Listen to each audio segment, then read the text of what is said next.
Assalamu alaikum. Today we will continue our topic, that is weather and climate. In our last lecture we have discussed about weather and climate. We have also discussed the element that control these phenomena. Now in today's lecture we will discuss about the other elements that control these phenomena. The second element that control these phenomena is atmospheric pressure. As we all know that we are surrounded by air from all the directions, and that air has its mass and it exerts that weight as the pressure on the surface of the earth. Thus the weight exerted by the air on the surface of earth is called the atmospheric pressure. The atmospheric pressure is influenced by two factors, temperature and altitude. Temperature. When the air is heated, it expands and it becomes light in weight. This lightweight air, it rises upwards and result in the low pressure area in that region. On the other hand, the cool air, it becomes heavy and it settles down on the earth, resulting in high pressure area. So the area near the equator generally have low atmospheric pressure, while as the area near the poles have high atmospheric pressure. The second factor is altitude. The atmospheric pressure, it decreases with increase in altitude, or we can say height. At high altitude, the atmospheric pressure is low. As we know that the layers of atmosphere are thinner at height, and thus it reduces the volume of the air. So in nutshell, we can say that the atmospheric pressure, it decreases with increase in altitude or height, and it decreases with increase in temperature. Now measuring atmospheric pressure. How we can measure atmospheric pressure? Atmospheric pressure is measured with the help of an instrument called barometer. It is measured in millibars. At the sea level, the normal air pressure is 76 centimeters of the mercury column in a barometer. Then distribution of atmospheric pressure. The atmospheric pressure, it is not same at all the places on the earth. This is actually due to the uneven heating of the surface of the earth. The area with high temperature have low atmospheric pressure, while as the cold areas have high atmospheric pressure. According to this logic, the pressure should increase from equator to poles, but this is not the case. At some places, the rotation of the earth modifies this trend. So there are 7 different pressure belts spread over the earth as shown in this picture. Now we will discuss about wind. What is a wind? When the air moves from high pressure region to a low pressure region, it is called wind. These areas of high and low pressure are created from temperature differences caused by the sun heating the earth, which in turn heats the atmosphere. The air moves from high to low pressure area, so the lower the pressure area, the stronger the wind. In simple words, we can say wind is the air in motion, and the vertical movement of the air is called air current. The difference in the atmospheric pressure on the earth causes the wind to blow. These winds are named after the directions in which they blow. The wind blowing towards west is called the west wind, while as the wind blowing towards east is called the east wind. The winds which blow throughout the year in a particular direction are called permanent winds or planetary winds. These permanent winds are also called the prevailing winds. The permanent presence of low pressure and high pressure belts on the surface of Earth causes the origin of these winds. Now, types of winds. The first type is periodic winds. These periodic winds are certain seasonal winds which blow only during some particular season. Therefore, they are called as seasonal winds or monsoon winds. The periodic winds, they blow in a particular direction during a particular period of the day or a year. The unequal heating of the surface of Earth causes these winds to blow. These periodic winds, they blow from water bodies to land. And the second type is local winds. In certain parts of the world, some specific winds blow over a limited area and have a local significance. Such winds are called the local winds.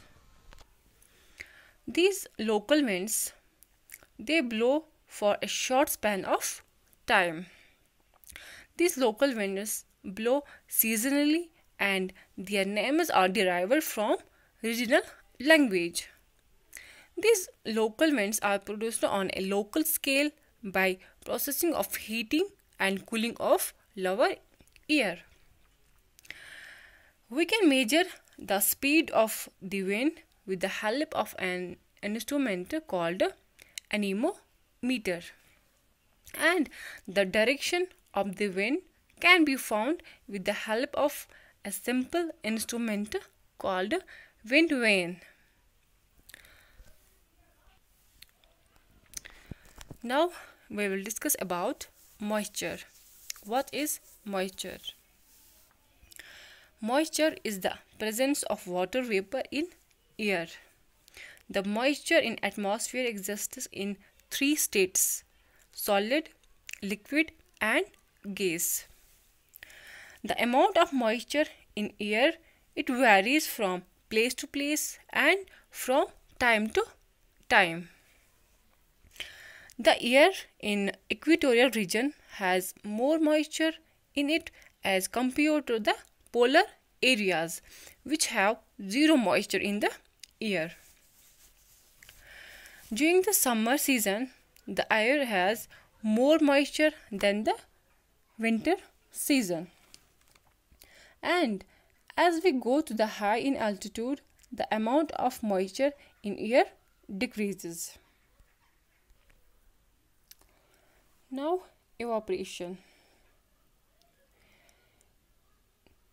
Evaporation of water is the method by which moisture is added to the air in gaseous form. We can also define it as the process by which water is changed from liquid or solid state into the gaseous state through the transfer of heat energy. Thus, evaporation can be defined as the formation of water vapor by the heating of water. This evaporation takes place everywhere at all the times. This evaporation takes place due to heating of the water on the surface of Earth, which on heating gets converted into water vapor and get mixed with air. The rate of evaporation, it increases with the increase in temperature and it decreases with the decrease in temperature. Now we will discuss about humidity. The amount of water vapor in the air is called humidity. Humidity is the vital factor for life on the earth. The humidity of air, it varies from place to place and from time to time. It depends on the rate of evaporation in the environment. Humidity of a place is directly dependent on the temperature at that place. Thus, we can see that when it is very hot, it is very humid too, and vice versa. Humidity can be expressed in two terms: absolute humidity, relative humidity. Absolute humidity. It is the total amount of water vapor in an air column, while as the relative humidity is the ratio between the actual amount of water vapor in the air mass at a particular temperature and the total amount of water vapor that air mass can hold at that temperature. Absolute humidity is expressed in of moisture per cubic meter of air, while as relative humidity, it is expressed in percentage as the ratio of vapor pressure to saturated vapor pressure. Absolute humidity is totally independent of temperature, while as relative humidity, it goes up. Relative humidity goes down if the temperature goes up, and vice versa. Now, condensation. Condensation is the process by which water vapor changes to a cloud droplet. This condensation is the process by which water vapor in air change their form and become liquid or solid. When the moisture air rises up, it becomes cool and water vapor present in this air changes into water droplets, which are formed around the small dust particles in the air. Due to the phenomena of condensation, clouds, fog and dew is formed. When the small drops of water condense around the dust particles, they join to form a large mass of such drops called a cloud. These clouds move from one place to another place by the movement of air. The examples of condensation nuclei includes dust, salt and smoke. At last, we will discuss about precipitation. Precipitation is the primary mechanism for transporting water from the atmosphere to the surface of the earth. This precipitation can be defined as process through which condensed water vapor fall on the earth in the form of rain, snow or hail. When many small water drops join together, they grow in size, and when their capacity to hold together diminishes, they are unable to float. They fall down on the earth as rain or snow. There are several forms of precipitation, the most common of which for the United States is rain, and the other forms of precipitation include hail, snow, sleet and rain.